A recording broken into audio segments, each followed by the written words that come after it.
Hello everyone, thank you so much for joining today. Thank you very much. I appreciate that you're able to watch the videos we put on YouTube and also on Instagram. So you can find it at Cooking with Banks. You can find us there, watch the videos. If you have any suggestions, any ideas, you can throw. We're more than happy to give it a go as well. Okay, for joining me today, we're doing something that's close to my heart, something I really love to make, and that is sweet bread. Now, some people call it sugar bread, but I call it sweet bread. One of my favorite that I've always had at home when I was a young man. So that's what we're going to do today. So I've got the ingredients I'm going to go through, and then hopefully you'll cook along, and then we can improve this together as well.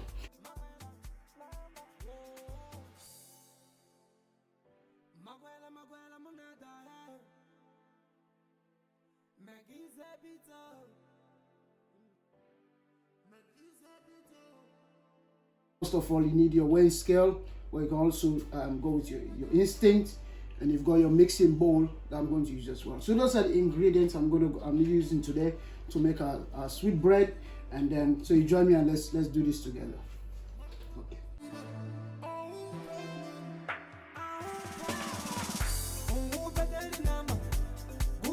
Okay, the first thing we need to start with is to prep our yeast. So the yeast, I'm going to prep it. So I've got here a cup of warm water, and to this warm water I'm going to add, the sugar that we had, a cup of sugar. So I'm going to take use some of it. I'm going to take 3 tablespoons of sugar and add it to the warm water, and I'll give it a good stir. And once you stir it, I'm now going to add 2 tablespoons of my yeast into the warm water. So that's 1 and 2, and I'll just give a bit of a stir. What I'm going to do now, I've given a bit of stir. I'm going to leave it for about 5 to 6, 7 minutes for it to rise. Now I'm hoping that the temperature in your kitchen or the room you're cooking it is a bit warm. It's optimal in the summertime because it's very hot to cook. But if you are cooking in winter, you need a bit of a warm environment so that the yeast will work and then to rise. So you see, you'll join in a few minutes, you see it will rise up quite high, and then we'll take it from there. Okay guys, now we've got the yeast that's working on the side. So here I've got 4 cups of flour. I'll come back to the 2 later on. So 4 cups of flour I've got in the bowl. I've used a fork and just whisk and just lighten it. I'm sure there's no scientific elements to that, but I just saw my mom doing that most of the time, and she'll just do that with the flour just to fluff it a little bit. So in the flour, I'm going to add now the remaining sugar that I had earlier on. So I'll add all the sugar. It's called sweet bread, so it's got a lot of sugar on it, but I'm sure you guys can use alternative other than sugar. So within that, after I add my sugar, I'm going to add a teaspoon of salt. Now do not add excessive salt. It's just to balance out the acidity as well. So just a teaspoon of salt, and then I'll give it a light mix, but all within. Make sure you mix it nicely, and try not to overdo it so that it doesn't spill out of the bowl. You can use a bigger bowl, it's really up to you. That is fine. I know some people use the electric mixer.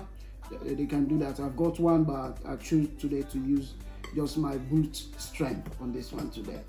Okay, so then after I've mixed it, I'm going to now make a hole in the middle, and within that I'm going to add the 2 eggs that I've cracked and I've whisked, and I'm going to add that in. So those are my 2 eggs. And then the butter is about 3 tablespoons of butter, and I've melted it, and I'm going to add that in as well. So usually I will encourage leave the butter at room temperature so it's a bit soft, but you can always use the microwave and just warm it up a little bit, but make sure it's not too hot as well. And then I'm going to add my milk, which I've just heated up probably about, because it's 3 cups of milk, and I've heated up probably about 25 to 30 seconds just for it to be warm as well. So I'll pour all of my milk in the container, and I'll give you a good mix with this one. Later on, you see I'm going to use my hands to mix it Again, if you wash my hand, I know for sure, but you can use the electric mixer if you so choose as well. So whilst that's doing that, I'm now going to get my yeast, and then hopefully you see that the yeast will have risen. But before that, I will just pour in my vinegar as well into it. Okay, that's the vinegar. Let me get the yeast now, and then you see what it looks like. This is the yeast I've left for about 6 minutes to be precise. As you can see, it's nearly top of this bowl, of this container.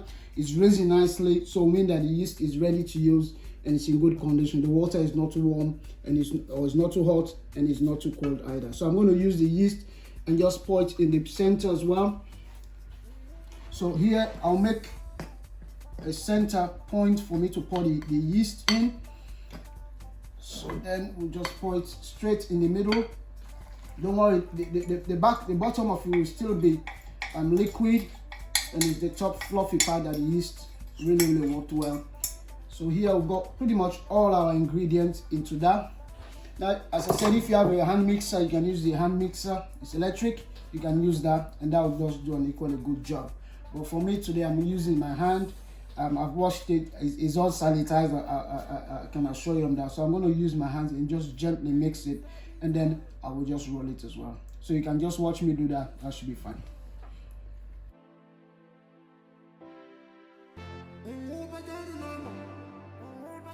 Okay guys, I've just mixed that for about 15 seconds. Now it's quite wet, so I'm going to add another cup of flour into the mixture as well. So that's my 5th one for today. And there's one that I will use later on as well. So I'm just going to mix the 5th one into the bowl and just give it a good mix as well. Exact same thing that you have been doing if you are cooking with me as well. So this is the 5th one.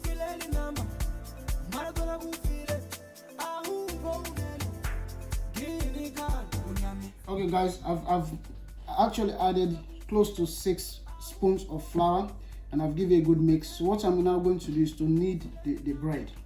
So before I do that, I'm using my table which I've cleaned up, and I'll just put a little flour on the surface so that the bread doesn't stick, or the flour doesn't stick.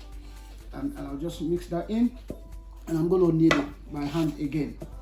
So again, you have to make sure your hands as well are covered in flour, otherwise they stick. Now if it continues to stick, just keep adding a bit more flour and just keep doing that for a while.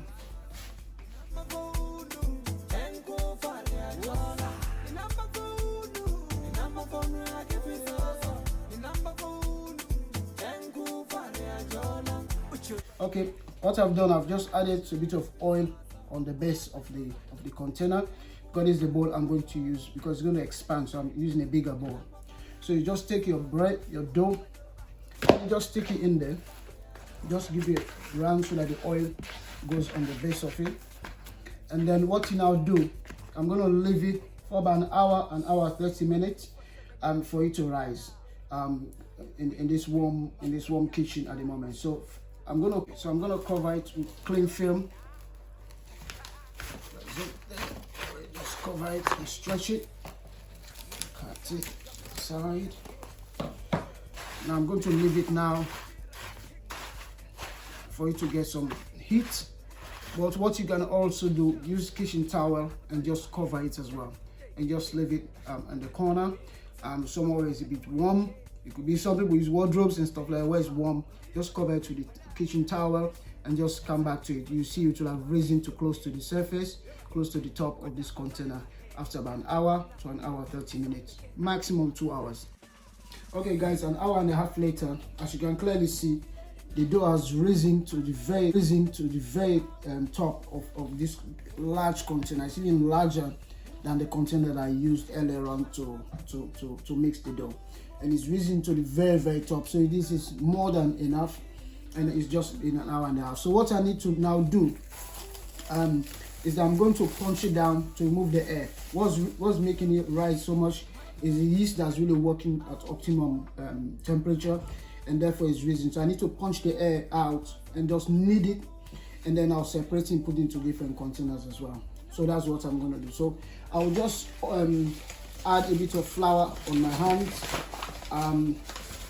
So so that it doesn't stick much on my hands. And then I'll just punch it down just to remove the excess air out of it. But don't worry, it is good. We're going to put it back after we separate it for another 45 minutes, 30 minutes, 45 minutes, maximum of an hour into the separate container. So I don't need this bowl anymore, so I'll put that away. And what I'm now going to do is that I'm going to divide it into the different containers depending on what you have. So I'll flour the surface again, just a bit of flour, not too much, because I'm just doing it so it doesn't stick. So I'll just knead it for just a few seconds. I think that's more than enough. And depending on what container you have, we're now going to separate into to containers so they fit into the baking tray or baking bowl that you're going to use as well. Now, before I do that, what I'm going to suggest you do is that you have to prepare the container you're going to use. Now, I've got this this baking bowl that we use for baking. So what I need you do first of all is to either coat it with butter, which I've used, or you can even coat it with oil, but not excessive. You shouldn't be dripping. And then once you coat it with the butter, in this case, I will just sprinkle a bit of flour on it. Just sprinkle with flour, as you can see. Okay, and I just want to coat it rather than, you know, let it stick and be hanging in it. So I'll coat that in. I will do another one as well because I'm using two separate bowl. With that. Now it doesn't have to be a loaf kind of shape. If you have a container like this as well, if you want it round bread, you can do exactly the same thing as well. So depending on what container you have. If you want it as a square container, it's really up to you. If you have a baking bowl like this, you can use that as well. But the idea is exactly the same. So what I now need to do is to cut the bread, or the dough rather, into small chunks that will fit into one of these. So I'm just using a knife for that. And then I'll move this on the side and just knead it for just a few more seconds as well. Roll it. And then what I tend to do is to push it back in and then roll it again for just maximum of 30 seconds. That should be sufficient. It shouldn't be sticking because of this oil that we used earlier on, and the flour and your hands are a bit oily as well. So you should be fine. You don't need to add any more flour. I think that's sufficient to fit in my bowl. So I'll just stick it in here. And I'll do exactly the same. So that's what it looks like. So I'm going to leave it. I'm going to do the other ones, and I'm going to leave it for about half an hour, maximum of an hour, for it to rise again before it goes into the oven. So if you come back in a few seconds, you see I will have rolled another one in another container as well. Okay, I finished the separation process. So now, as you can see, I've used these two containers, and I've got the dough in there, and it's gonna, when I bake them, they'll take the shape of the container. So whatever container you use, it will take the shape of it. So I'm gonna now leave them. I'm gonna cover it with a kitchen towel, maybe, or kitchen cloth, and just leave it again at room temperature so that it will rise again, because the yeast is still working.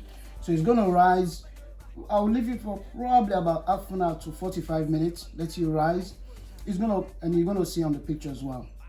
And then once it's risen, I'm gonna put it in the oven.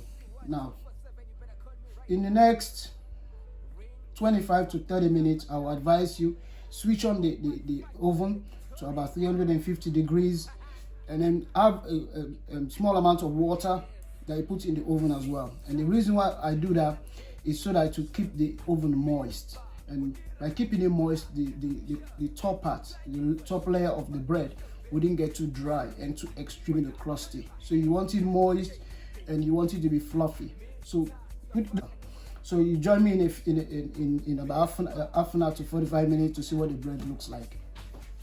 Okay guys, it's been 45 minutes now, and as you can see, the dough has risen really nicely. I left it at room temperature because it's warm in the kitchen. So I've left it there. It's risen nicely and is now ready to go into the oven. The oven has been on for the last 25 minutes, and I've stocked hot water in a pot and in there, as I mentioned earlier, just to make sure that it doesn't get over dry in the oven. So I'm going to stick this in the oven now for about 30 minutes to 45 minutes. Do not leave it far too long because it gets too dry and you lose the juiciness of the sweet bread. So I'll leave this in the oven, and then let's see the results in about 45 minutes time. Okay, here's the final products after the 45 minutes in the oven. As you can see, the bread is finished now. It's very fluffy, so I'll just take that off. As you can see here, it's all done. This is sweet bread. What I tend to do when I finish, to give it that golden coating, because it's still hot at the moment, I will just brush it with melted butter. But you don't have to do this part. I just like it gives you that shiny look and feel to the sweet bread when it's cooled down. So I'll just brush it. Just the top should be fine. You can brush the side, it's really up to you, but just give it that golden look whilst it's still hot. So that's the sweet bread that we baked today. Hopefully you'll give it a go. Thank you so much for watching this video. Please subscribe, and then so you can be the first one to receive any of the videos I do going forward as well. So I'll be cooking something special tomorrow, so keep your eye out, and then hopefully we'll see you again. Thank you so much for watching this video. Have a great day and get cooking. Bye.